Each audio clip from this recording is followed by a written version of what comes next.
Alright, fellas, so this is what we've done so far. Replaced his entire rail on both sides. This is like some 3/16, I think, thick rectangular tubing. And the reason why we've done that is because the stock stuff was thin, was twisting. We couldn't get it to, we couldn't get the subframe to lay straight.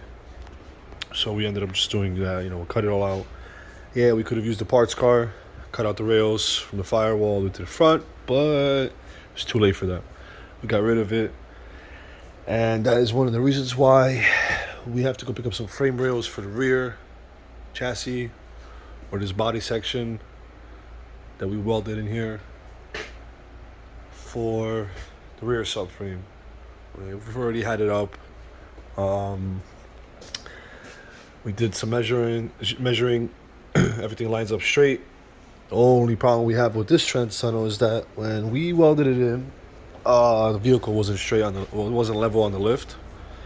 So when we used the level, the actual left side of the lift, that side right there, is down by about 1/2 inch. So what we're gonna do is we're gonna cut all that out. Basically raise this whole section up. Hopefully that does what we're supposed to do. None of these welds are complete. I kind of went over them, but that's just kind of keep it in place. Yeah, you could tack it up, whatever, but I'm gonna go over it. Here we're gonna weld up some plates. That's gonna basically it's gonna attach shock tower to the frame. And so that's what these little triangular things are. That's kind of what we're gonna do. Is we're gonna weld all that up. We're gonna replace this entire piece, but not yet until we fit the motor. We're using the 335 n54 single turbo from Dock Racing. It's 62, 66. So we'll see how it fits up. Made this little groove right here. Possibly use a pancake exhaust style. 3-inch. See how it is. These are the rails, lower rails that we welded in. Nothing fancy yet. I mean, it's gonna have to get re-welded. That's kind of what it looks like. Yeah, we chopped this up so we can make that curve. Welded it inside, outside. Got the bolt.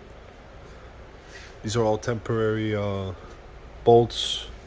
They're actually steel threaded rods that we used. So you can see, we're gonna replace those. We're also gonna drill out the holes slightly bigger, and welded some sleeves that I'm gonna cut out on the lathe.